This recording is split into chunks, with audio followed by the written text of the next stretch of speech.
नमस्कार, स्वागत है आपका फेडरल देश में। मैं हूं नीलू व्यास। अमेरिका, इजराइल और ईरान की जंग का आज 20वां दिन है और सऊदी अरब के यनबू पोर्ट पर स्थित सैमरफ ऑयल रिफाइनरी पर हवाई हमला हुआ है। हॉर्मुज स्ट्रेट बंद होने की वजह से अब ज्यादातर तेल यनबू पोर्ट से भेजा जा रहा है। इसके अलावा यूएई और कतर के तेल गैस प्लांट पर भी ड्रोन हमले हुए हैं और ईरान ने हाल ही में सऊदी अरब, यूएई और कतर के तेल ठिकानों को खाली करने की वार्निंग दी थी। सऊदी ने आज ईरान को कड़ी चेतावनी दी है। सऊदी के विदेश मंत्री फैजल बिन फरहान अल सऊद ने कहा है कि हमारे देश के पास ईरान को जवाब देने की पूरी ताकत है। ईरान के हमले पहले से प्लान किए गए लगते हैं और हमारे सब्र की इम्तिहान न ले। अब ईरान जो दावा है कि ईरान ने न्यूक्लियर प्रोग्राम दोबारा शुरू नहीं किया। अमेरिका की खुफिया एजेंसी की प्रमुख तुलसी गबार्ड ने कहा है कि ईरान ने अपना न्यूक्लियर प्रोग्राम फिर से शुरू नहीं किया है। उनके मुताबिक पिछले साल जून के हमलों के बाद ईरान की ये ताकत लगभग खत्म हो गई है। ये बात राष्ट्रपति ट्रंप के दावों से अलग है। ट्रंप कहते रहे हैं कि ईरान का न्यूक्लियर प्रोग्राम खतरा है और इसी वजह से हाल का युद्ध जरूरी था। गबार्ड ने यह भी कहा कि 2025 में अमेरिका और इजराइल के हमलों के बाद ईरान ने इसे दोबारा शुरू करने की कोई कोशिश नहीं की। वहीं डेमोक्रेटिक नेता मार्क वार्नर ने कहा है कि गबार्ड ने अपनी बात का वो हिस्सा सार्वजनिक रूप से नहीं बताया जो ट्रंप की बात से अलग था। ईरान पहले से कहता आया है कि वो परमाणु हथियार नहीं बना रहा। कुछ एक्सपर्ट्स का भी मानना है कि ईरान से तुरंत कोई बड़ा खतरा नहीं है। अब सवाल ये उठता है कि आपको देखा था जो केंट ने, जो कि काउंटर टेररिज्म हेड थे, उन्होंने तो इस्तीफा दे दिया।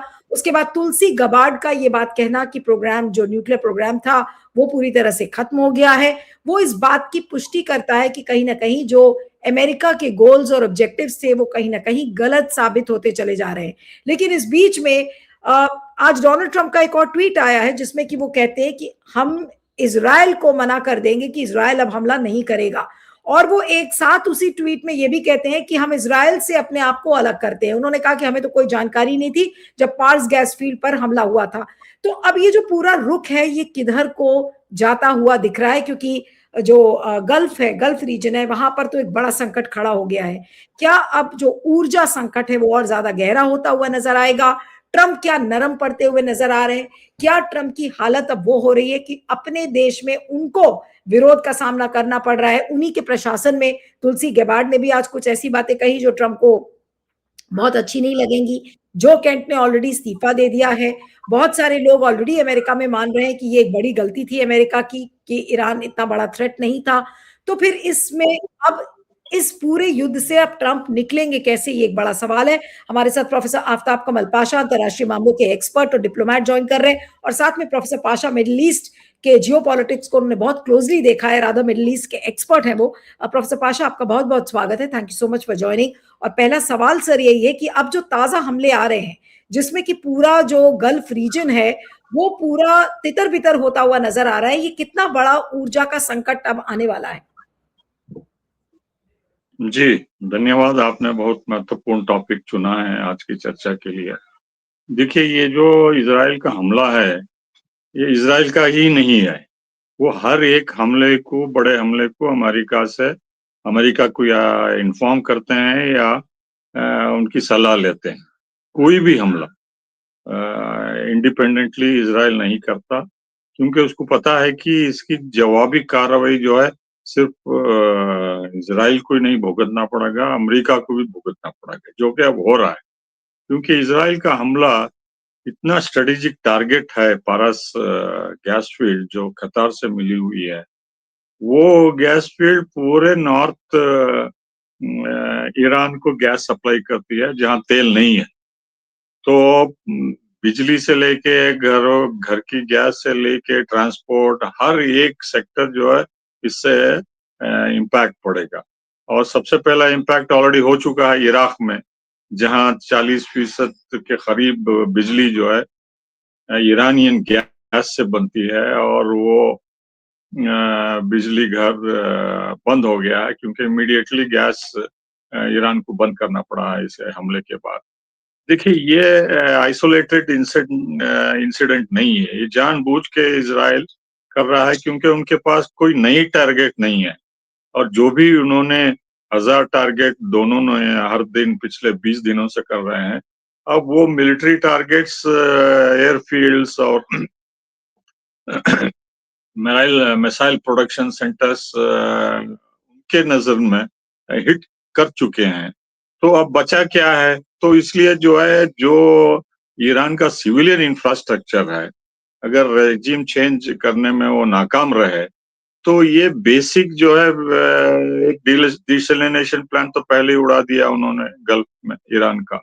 अब ये तेल का, ये गैस का कनेक्शन, गैस फील्ड को उड़ाना ये बहुत ही प्रोवोकेटिव है और इससे वो बताना चाहते हैं कि ये आप जनता को गैस भी नहीं मुहैया करा सकते और आपके दिन चुने जाएँगे और जल्दी रेजिम चेंज की तरफ ये पहला कदम है, बड़ा कदम है।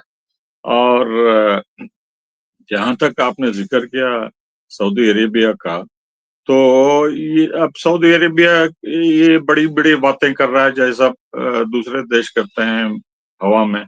उनके पास अगर ताकत अगर होती, तो बहुत कुछ कर सकते थे। उनके पास प्लेन्स लिए हैं अमेरिका से, टैंक्स लिए हैं और गोला-बारूद लिए हैं और मिलिट्री ट्रेन भी किए हैं। तो अभी तक 20 दिन तक वो चुपचाप रहे। तो अब धमकी देके पूरे इलाके के लोगों को इकट्ठा करना अज़रबैजान से, टर्की से, मिस्र से, सभी को, क्या ये बताता है कि वो खुद नहीं कर सकते और दूसरे देशों की सहायता से कुछ करना चाहते हैं। अगर पूरे भी ये देश जो रियाद में इकट्ठा होने वाले हैं, उनके हवाई जहाज़ और वो मिसाइल्स भी यूज़ करते हैं, तो ज़्यादा से ज़्यादा 200 या 250 टारगेट्स ईरान में मार सकते हैं, जो कि अब सिविलियंस पे ही हमला कर सकते हैं। उससे और सऊदी अरेबिया इन सब देशों का नुकसान होगा और ईरान जो है चुप नहीं बैठेगा। ऑलरेडी आप बताएँ कि गैस वहाँ के ऑयल फील्ड्स पे अटैक हुआ है और लोगों को वहाँ दूर जाने के ऑर्डर्स भी ईरान ने दिया है। तो अब जवाबी हमला जो है ईरान ज़रूर करेगा।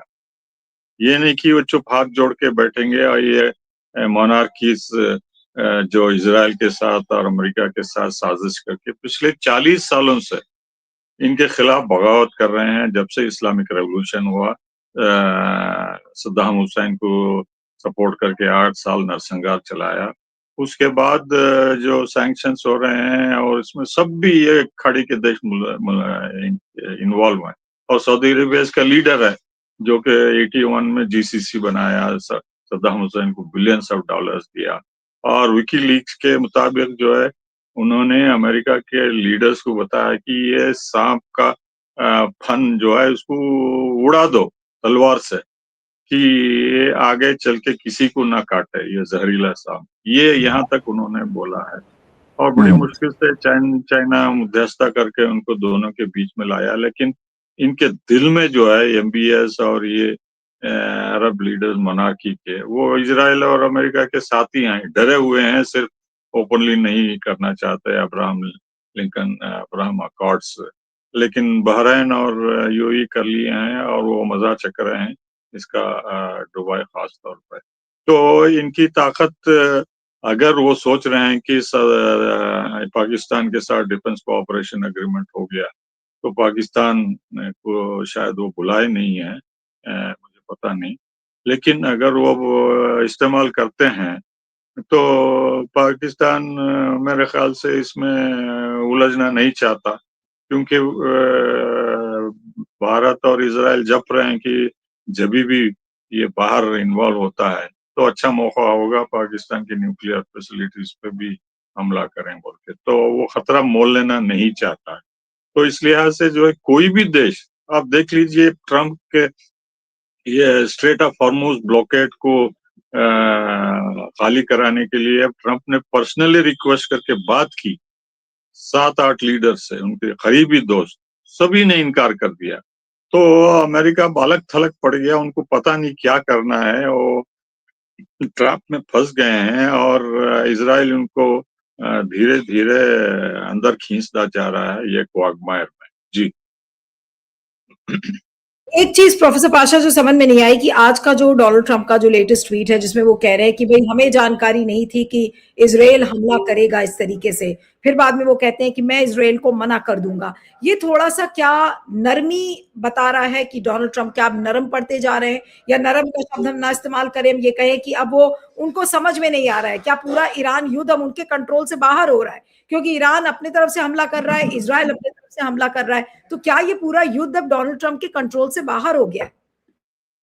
मैं आपको एक उदाहरण देना चाहता हूँ। देखिए 2.5 साल से गाजा में नरसंहार चल रहा है, उसके बाद लेबनान में और सीरिया में और कतार, ईरान में, और कई बार सीज फायर हुए, और अमेरिका खुद अब इन्वॉल्व है गाजा पीस प्लान में, और इजराइल हर दिन गाजा का सीज फायर वायलेट करता आ रहा है, फलस्तीनियों को मार रहा है, लेबनान सीज फायर का उल्लंघन कर रहा है, वहां भी साउथ लेबनान में घुस गया है।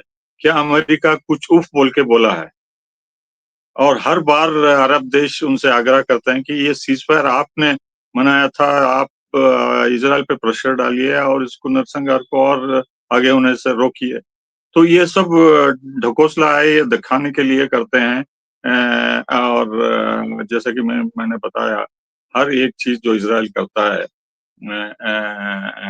अमेरिका के इंफॉर्मेशन या इत्तला के बगैर कुछ नहीं होता। वो सिर्फ बचना चाहते हैं, क्योंकि अब अमेरिका के टारगेट्स और निशाने पे आएंगे, चाहे वो बेसिस में जो कुछ भी बचा है या एम्बसीज हैं या दूसरे इलाकों पे उनके ईरान के जो साथी हैं, वो बहुत कुछ कर सकते हैं।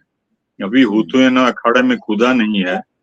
जो पूरा जो गल्फ का एरिया है, जो पूरे जितने भी जीसीसी कंट्रीज हैं, अब उनका क्या होगा, वो किस तरीके से, क्या अब एक दूसरे से भिड़ेंगे? मतलब समझ में नहीं आ रहा है कि किस तरीके की पोजीशनिंग होगी अब गल्फ के जितने कंट्रीज हैं, क्योंकि डोनाल्ड ट्रंप ने ये भी कहा कि कतर के एलएनजी गैस के प्लांट पर जो हमला हुआ है वो उनसे बर्दाश्त नहीं है, और उन्होंने कहा कि अब ईरान अगर दोबारा इस तरीके का हमला कतर पर करेगा तो फिर डोनाल्ड ट्रंप और ज्यादा बड़ा हमला करेंगे, उन्होंने ये भी कहा उस ट्वीट में। पहले तो आपने जो सवाल किया, ये खाड़ी के देश बेबस हैं, उनके पास कुछ है ही नहीं बाकी। वो समझते थे कि अमेरिका ही अल्टीमेट डिफेंडर है, लेकिन वो हॉलो निकला, खाली निकला।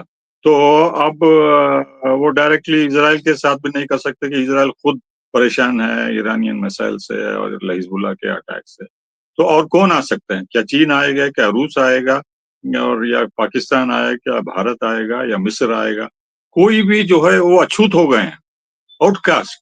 उनको कोई भी छीना नहीं चाहता है, हालांकि उनके पास पैसा बहुत है, लेकिन अब वो दुविधा में पड़ गए हैं कि करें तो क्या करें। तो अब ये जो इतने सारे देश, सऊदी अरेबिया ने मीटिंग को बुलाया, मेरे ख्याल से वहां सिर्फ रॉयल डिनर या लंच खा के रॉयल होटल्स में रह के रोलेक्स सोने की घड़ियां लेके वापस चले जाएंगे। वो बोलेंगे हम डिस्कस करेंगे, पार्लियामेंट से डिस्कस करेंगे, चर्चा करके बताएंगे, और वहां जीरो होगा। तो अब सऊदी अरेबिया का क्या होगा? उनके पास कुछ है ही नहीं जवाबी हमला करने के लिए। अगर करते भी हैं तो ईरान इतने मुंह तोड़ जवाब देगा कि इनके पूरे oil facilities, gas facilities, terminals, pipelines, refinery सब तहस नहस कर देगा। और दुबई को जो है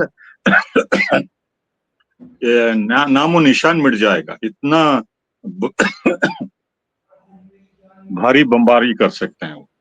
नहीं, लेकिन सर सबसे बड़ा सवाल है कि अब ऊर्जा का जो संकट है, जैसे कि यनबू प्लांट पर जो जिस तरीके का अटैक हुआ है, हॉर्मुज स्ट्रेट बंद होने के बाद जितना आवाजाही थी वो यनबू पोर्ट से ही हो रही थी। अब अगर वहां पर भी हमला हो गया है तो अब आने वाले दिनों में कितना बड़ा संकट आपको लगता है कि अब खड़ा होगा? और भारत ऐसे में क्या कर सकता है? मैंने ये भी देखा सर्जियो गोर और जो एनएसए है अजीत डोवल, उनकी एक मीटिंग भी हुई है। उन्होंने ट्वीट किया कि हमने जियो पोलिटिकल कंसर्न्स पर मीटिंग भी किया है, कुछ सिक्योरिटी एस्पेक्ट्स पर भी। तो क्या आपको लगता है कि डोनाल्ड ट्रंप अब कुछ चाहेंगे भारत की ओर से? देखिए, ईरान ने पहले ही चेतावनी दी थी सऊदी अरेबिया को और यूएई को। जब यूएई ने उनके अल्टरनेटिव पाइपलाइन है फुजैरा में स्ट्रेट ऑफ हॉर्मुज को बाईपास करके ऑयल लोड करने का, एक्सपोर्ट करने का, इंपोर्ट करने का, तो उसको भी बमबारी करके तहस नहस कर दिए। वहां के पूरे पाइपलाइंस और डिपो सब उड़ा दिए। तो सऊदी अरेबिया ने इससे कोई सबक सीखा नहीं। तो सऊदी अरेबिया का जो 86 ईरान इराक वॉर के बाद जो ये पाइपलाइन बिछाया गया था रेड सी से गल्फ तक, उसको अब उड़ा दे रहे हैं वो। इस लिहाज से जो है कोई भी तेल इस खाड़ी से, चाहे वो कतार का गैस हो, सऊदी अरेबिया का ऑयल हो, यूएई का हो, अब ये मुसम्मम इरादा कर लिए हैं कि ईरान किसी भी तरह यहाँ से खाड़ी के देशों को एक्सपोर्ट करने नहीं देगा। तो अब बची बात ये कि अब यूएई के ऊपर जो ऑयल उनके कुएं हैं, अगर वो भी इसमें शामिल हो जाते हैं और कुछ भी खत्म उठाते हैं, मान लीजिए आप सऊदी अरेबिया के पास 100 मिसाइल हैं, उसमें 10 मिसाइल ईरान पे भेजते हैं, क्या वो मिलिट्री टारगेट्स को टारगेट करेंगे? ना उनके पास अमेरिका या इसराइल की तरह इंटेलिजेंस है और अंधाधुंध सिविलियंस पे मारेंगे और ईरान चुपचाप बैठा रहेगा? या कतार कुछ कर सकता है? हालांकि इनके पास मॉडर्न प्लेन्स हैं, टैंक्स है, सब कुछ उन्होंने बिलियंस ऑफ डॉलर से अमेरिका से खरीदा है, ब्रिटेन फ्रांस से भी खरीदा वगैरह। तो लेकिन इनमें ताकत नहीं है, इनके पास ट्रेंड मैन पावर नहीं है जितना चाहिए वो। तो ये बेबस होके ये खाली प्रोपेगेंडा कर रहे हैं कि हम ये कर देंगे, वो कर देंगे बोल के। ठीक है भाई, आप करके दिखाओ। और आप इसके भी लिए तैयार हो जाए कि ईरान क्या कर सकता है और अब तक क्या किया है। आपके अमेरिका के जो अड्डे आपने दिए थे, जिसको इस्तेमाल करके हमें इतनी बर्बादी फैलाई ही, मासूम बच्चों को, बूढ़ों को मार के, हमारे सिविलियन इंफ्रास्ट्रक्चर को, जुडिशरी की बिल्डिंग को, मिनिस्ट्रीज को, सभी तबाह कर दिए। अब गैस भी सप्लाई बंद हो गई तो पारस के ऊपर अटैक होने से ईरानियंस चुप बैठे नहीं रहेंगे।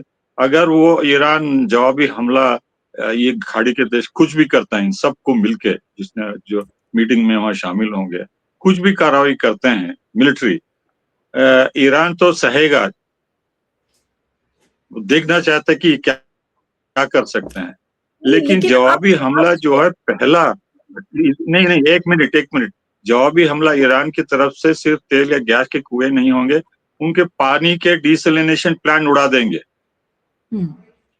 और उनके पास पीने के लिए पानी 2-3 दिन के बाद नहीं रहेगा। तेल की बात तो दूर है, उसको मान लीजिए ईरान टच नहीं करता। ग्लोबल इकोनॉमी पे अगर उनका कंसर्न है और पूरे दुनिया के लोगों को तकलीफ में नहीं डालते हैं, तो सिर्फ ये पानी के डिसलिनेशन को प्लांट को तबाह कर सकते हैं और उसमें मिसाइल की कोई जरूरत नहीं। एक ही 20-25 हजार का स्पीड बोट भेज के उसको बम से उड़ा सकते हैं इतने कम खर्चे में। क्या इसको बर्दाश्त करेंगे ये? क्या वहां के लाखों के लोग, भारतीय और दूसरे इमिग्रेंट्स हैं, वहां इनके लिए काम करते रहेंगे? जो कि इन्होंने स्पेस भेजने का प्रोग्राम कर लिया।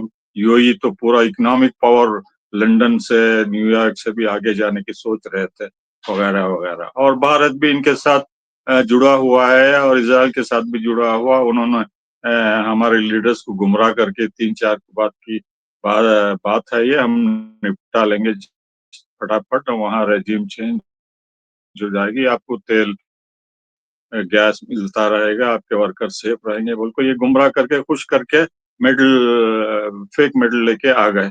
तो अब इनको पता चल रहा है कि ये 4-5 दिन नहीं, 4-5 महीने भी चल सकता है और वहां से गैस ईरान बिल्कुल देने वाला नहीं है। अगर वहां तहस नहस हो जाता है तो भारत कहाँ से लेगा खाड़ी में?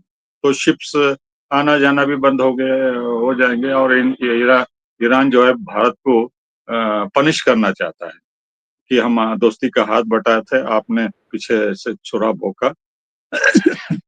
हमारे दुश्मनों के साथ इतने साल से मिले हुए थे और जब उन्होंने हमला किया, एक कॉन्डोलेंस मीटिंग, एक स्टेटमेंट आपने नहीं दिया और सिर्फ आपके मैसेज से अपने भारतीयों का और अपने हित की बात करते थे।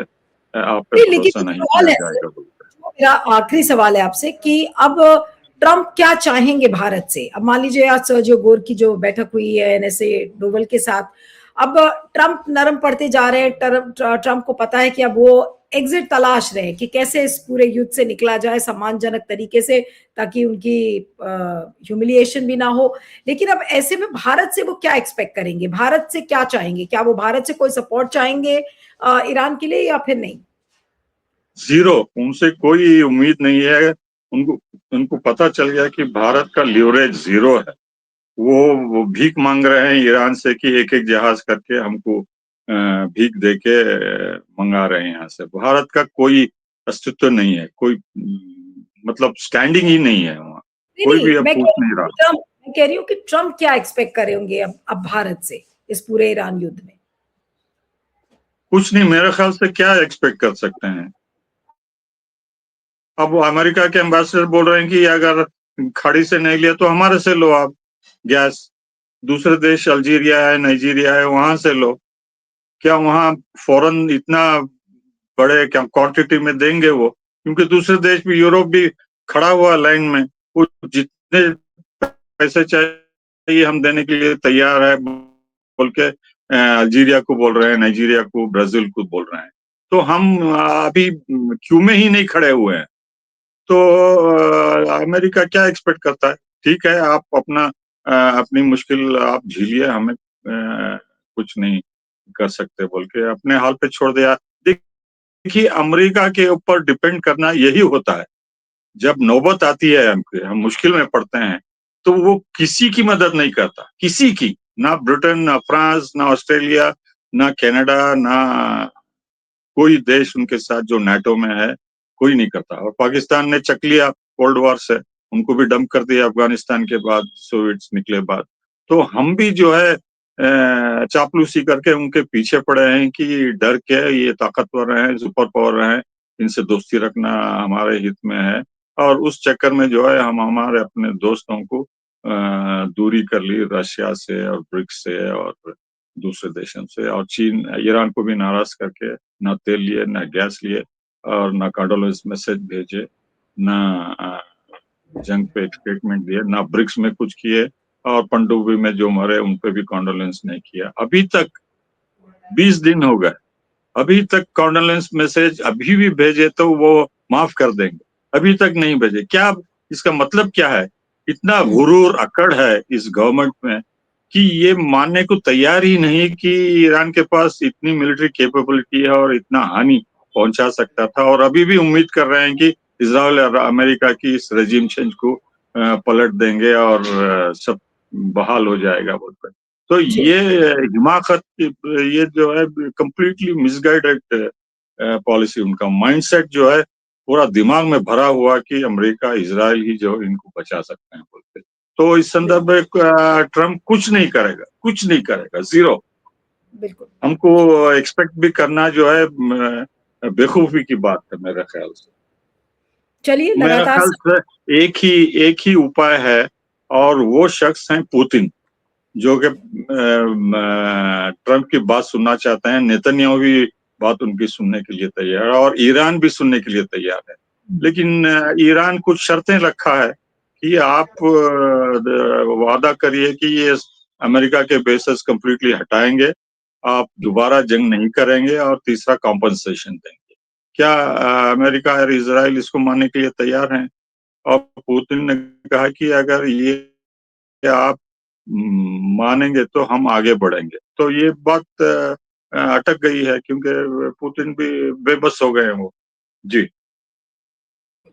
चलिए लगातार संकट गहराता जा रहा है, अब देखेंगे अब आगे और क्या होता है, लेकिन सब ये कह रहे हैं कि जो ऊर्जा का संकट है वो और बड़ा हो सकता है आने वाले दिनों में। आपका बहुत-बहुत शुक्रिया professor Pasha, thank you so much for joining.